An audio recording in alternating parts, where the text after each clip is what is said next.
Okay, well, thank you so much for your question. You know, usually as a Ugandan and as a voice of the voiceless, I'm always happy when people are concerned on knowing much about our beloved country.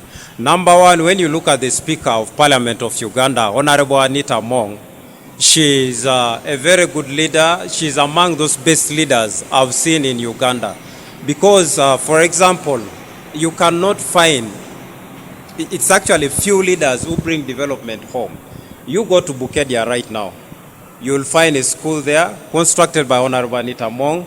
You'll find currently, I passed there, I saw even a stadium being constructed there. There are so many things that she has brought to our country. So what I would say is all the allegations that she was accused of are totally false allegations.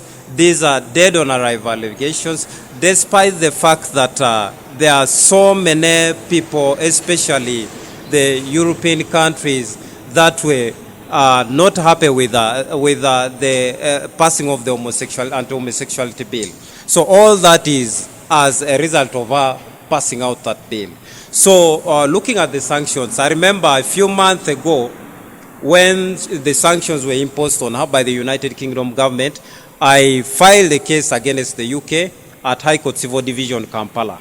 So upon filing the case, my interest was seeing the hearing date being fixed, since the situation was actually running out of hand, not because the speaker is wrong, but because so many speculations were going on. And you know, as a human being always, when speculations are going on about you, especially the information that is not wrong, rather the information which is wrong, or the information which is totally purported against you, it definitely injures your feeling as a human being.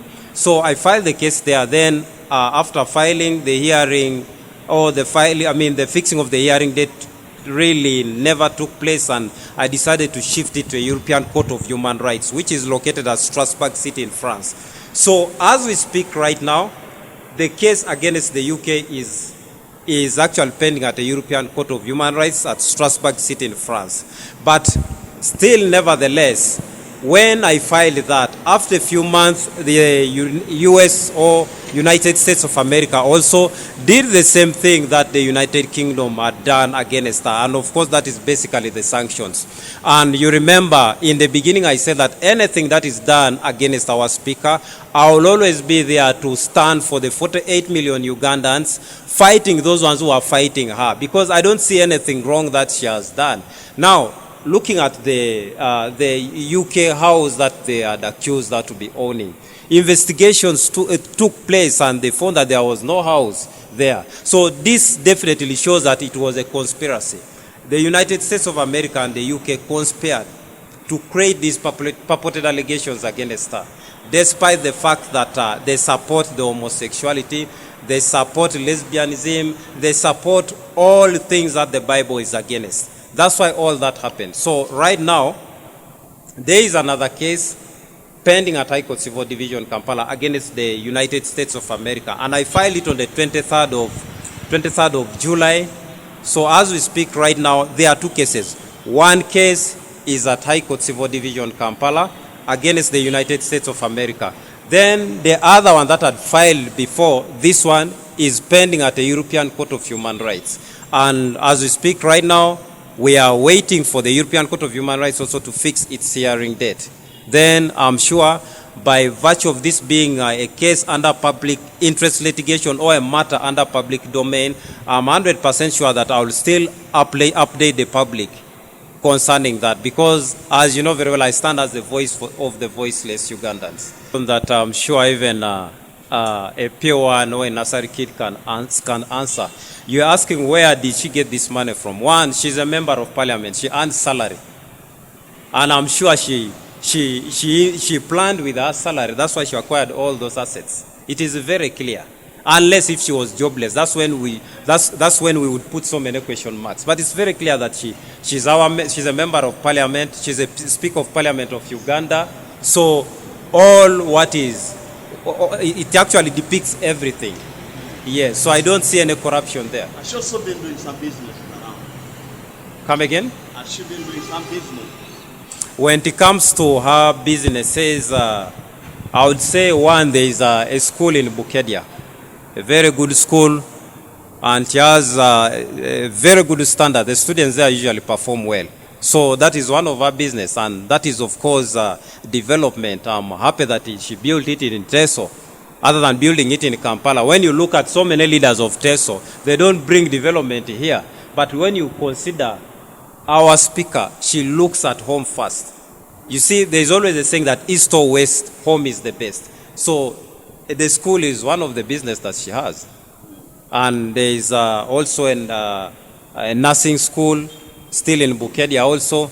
So all that promotes actually the business community in Teso. Our speaker is never corrupt. And as I said earlier on, that these are dead on arrival allegations. That was just a popcorn demonstration.